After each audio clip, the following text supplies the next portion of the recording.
Je m'appelle Alain Thévenot.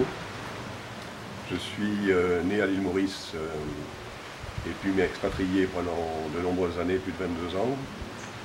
J'ai beaucoup parcouru le monde et enfin de retour fin 90 à l'île Maurice où j'ai remonté une petite société qui s'appelle Desmarines & Services Limited et qui s'occupe de tout ce qui est travaux marins, sous-marins, l'ingénierie d'érosion côtière et les travaux, le design des travaux à faire pour la protection littorale. De fil en aiguille, nous avons parfait nos systèmes de collecte de données, qu'elles soient océanographiques ou même terrestres, à travers des outils extrêmement précis et puissants, comme les gros systèmes GPS en real-time kinematic, et les drones de photogrammétrie aérienne, qui est un des seuls moyens de pouvoir cartographier la barrière récifale.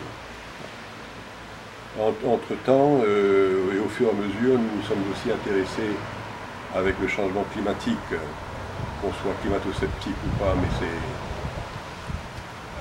on ne peut pas nier qu'il y ait un changement climatique, que ce soit naturel ou pas, et que les récifs et la biodiversité marine dans les lagons, de par le changement de température de l'eau et par d'autres pressions, qu'elles soient anthropiques, humaines ou autres, fait que nous, à l'horizon de 2025, nous pensons que 90% du corail sera mort et qu'il faut réagir à partir de maintenant pour trouver des solutions. Donc nous sommes intéressés, dans un premier temps, à commencer à construire, nous n'avons rien inventé, bien entendu, des récifs artificiels, nous avons un peu copié ce qui se faisait un peu à l'étranger déjà.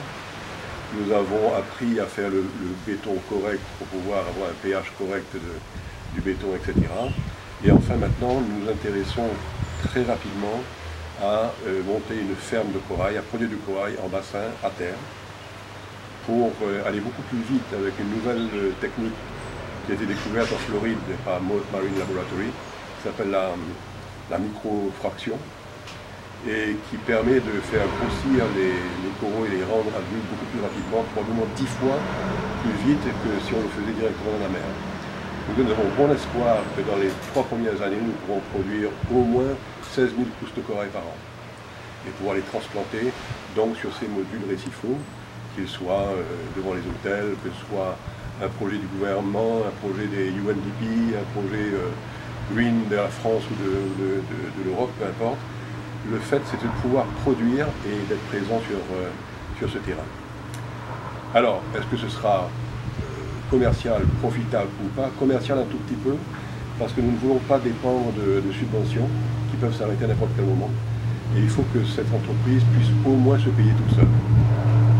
Ne parlons pas de profit dans un premier temps, mais qu'elle soit totalement indépendante financièrement. Alors voilà où nous en sommes. Voilà. Alors, ensemble, nous capables.